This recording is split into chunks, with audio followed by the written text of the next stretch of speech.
Olá, já estou com o meu café em mãos aqui, prepara o teu cafezinho e vamos a mais um dia de Café com Lectio.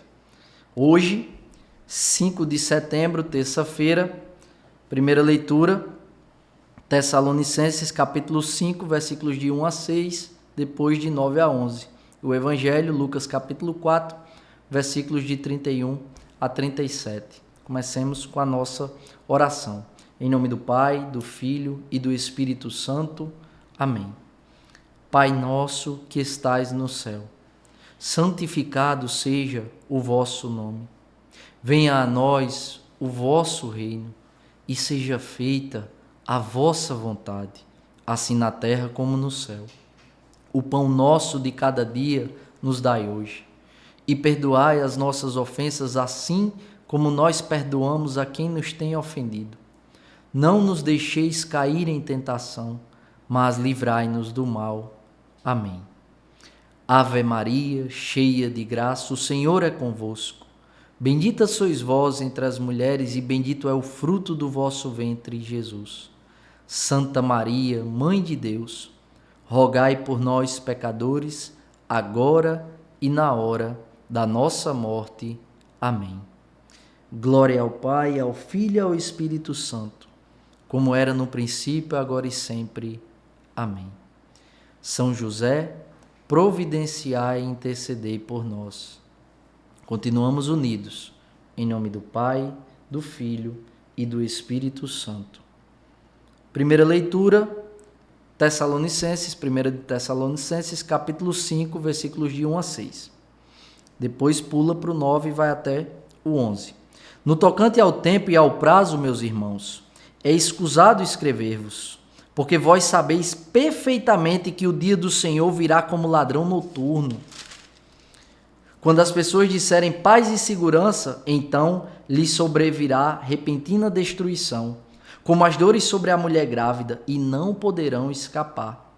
Vós, porém, meus irmãos, não andais em trevas, de modo que esse dia vos surpreenda como ladrão, pois todos vós sois filhos da luz, filhos do dia. Não somos da noite, nem das trevas. Portanto, não durmamos, a exemplo dos outros, mas vigiemos e sejamos sóbrios. Aí pula para o 9.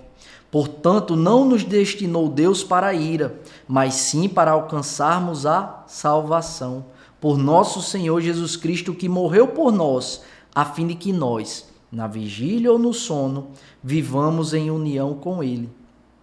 Consolai-vos, pois, e edificai-vos mutuamente, como já fazeis.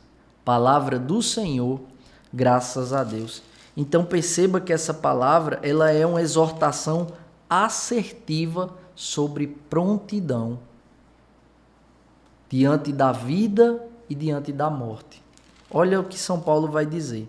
Porque vós sabeis perfeitamente que o dia do Senhor virá como ladrão noturno. Como assim? Porque o ladrão noturno, o ladrão que vem de noite, ele nos surpreende. E o que o Senhor vem despertar em nossos corações é essa virtude da prontidão, para que quando o dia da nossa morte chegar, da nossa Páscoa, da nossa passagem para a vida eterna, nós não sejamos surpreendidos. Então nós precisamos pedir essa graça ao Espírito Santo, mas também fazer por onde? Perceba, o Senhor está sendo muito claro aqui, São Paulo é muito claro à comunidade de Tessalonicenses. A palavra de Deus está sendo muito clara para conosco no dia de hoje. Vós, porém, meus irmãos, versículo 4, vós, porém, meus irmãos, não andais em trevas, de modo que esse dia vos surpreenda como um ladrão. É uma exortação assertiva. Nós precisamos estar prontos, porque quer estejamos numa vigília, dentro da capela, participando de uma missa, trabalhando, quer estejamos dormindo, a nossa alma esteja pronta para receber esse grande dia. E por que grande dia? Porque sendo filho da luz, será o dia do nosso ingresso, da nossa entrada no reino dos céus. O dia pelo qual nós vivemos todos os dias aqui na terra. Agora, se a gente dorme no ponto, se a gente não vive a vida segundo a vontade de Deus, se a gente sempre acha que amanhã a gente vai poder resolver a nossa situação e não está pronto, como aquelas virgens insensatas, imprevidentes, a gente sempre vai ter uma pendência para resolver, algo por fazer. E aí essa falta de prontidão pode fazer com que seja tarde demais, né? E o Senhor, ele é muito claro, ele diz: não durmamos, mas vigiemos e sejamos sóbrios. Levamos uma vida sóbria? A sobriedade é uma característica da nossa conduta, da nossa existência? Ou somos aquele tipo de pessoa que vive com o coração inflamado, inquieto, com o coração que não tem paz interior, sendo aquele homem ou aquela mulher que não tem paz interior, né? E ele continua: portanto, não nos destinou Deus para a ira, mas para alcançarmos a salvação. E lá no final ele diz: consolai-vos, pois, e edificai-vos mutuamente. Isso é uma ordem.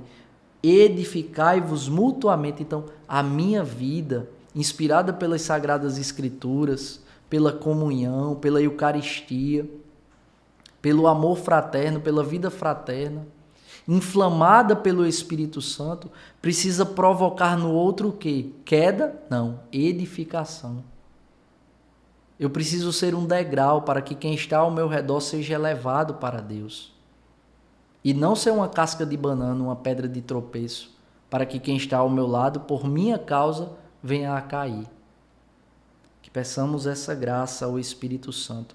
Agora, partindo para o Evangelho, Lucas capítulo 4, versículos 31 a 37, é a continuação da palavra de ontem. Evangelho de Nosso Senhor Jesus Cristo, narrado segundo São Lucas. Glória a vós, Senhor.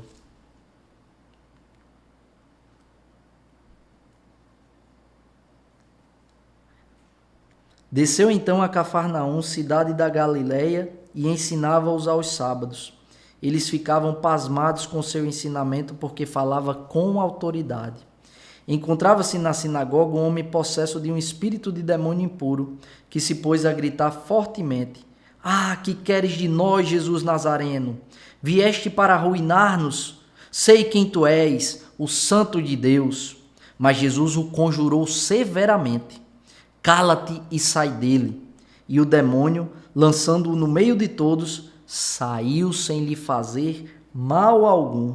O espanto apossou-se de todos e falavam entre si: Que significa isso? Ele dá ordens com autoridade e poder aos espíritos impuros e eles saem. E sua fama se propagava por todo lugar da redondeza. Palavra da salvação, glória a vós, Senhor. Então perceba, final do versículo 32, eles ficavam pasmados com seu ensinamento porque falava com autoridade. Por que Jesus fala com autoridade? Porque Jesus, ele fala do que ele vive. Jesus em si, do que ele é, porque ele é o Evangelho. Ele é a pregação integral, plena, porque ele é. Então, agora vamos tomar para a nossa vida, para mim e para você. Quando a gente vive aquilo que a gente fala com autoridade. E falar com autoridade não é falar alto. Falar com autoridade não é gritar. Falar com autoridade é falar com aquele conteúdo que se revela com a nossa vida. Antes da palavra chegar à boca, as pessoas já sabem que aquilo é verdade porque veem isso na nossa conduta, no nosso jeito de viver.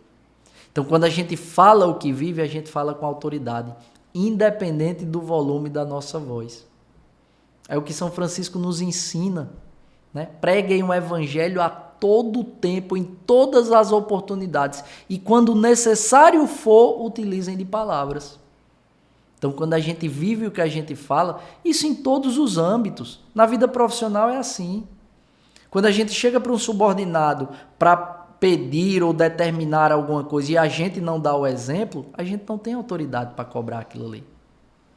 Aí a gente pode ser autoritário. É a diferença do chefe para o líder. O chefe, ele manda, ele é autoritário. O líder, ele inspira. E inspira como? Pelo exemplo, ele tem autoridade. Muitas vezes ele não precisa nem dar a ordem. o discípulo, o funcionário, o subordinado, o servo, ele já vai cumprir. Por quê? Por causa da autoridade conquistada. Quando a gente fala aquilo que a gente vive, Jesus, ele fala com autoridade.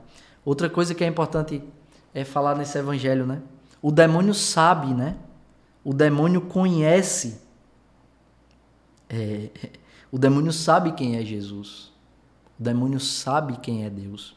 E quando ele diz, sei quem tu és, o santo de Deus, Jesus dá uma ordem. Cala-te e sai dele. E o que é que o demônio faz? Bota o rabinho no meio das pernas e sai sem fazer mal algum àquele a quem ele estava possuindo. De modo que todos ficam espantados e dizem, ele dá ordens com autoridade. Ele dá ordens com autoridade e poder aos espíritos impuros. Por quê? Porque é de Jesus a autoridade e o poder. E muitas vezes na nossa vida a gente tem dado autoridade e poder a coisas, a pessoas que não são Deus, que não é Deus. Nós precisamos declarar e assumir mais uma vez o quê? O senhorio de Jesus nas nossas vidas.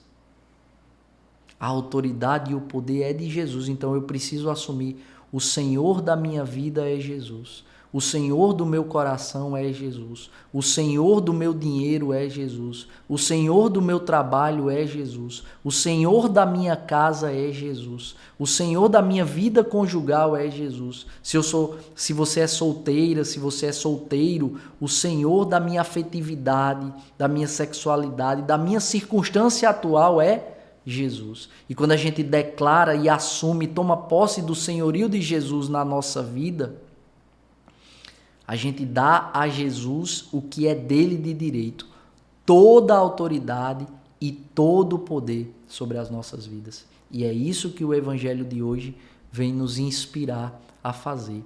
Peçamos essa graça ao Espírito Santo de no dia de hoje, mais uma vez, declarar o senhorio de Jesus sobre as nossas vidas. Que Deus nos abençoe e nos aprove a cada passo. Se vivo, vivo pela misericórdia do Senhor.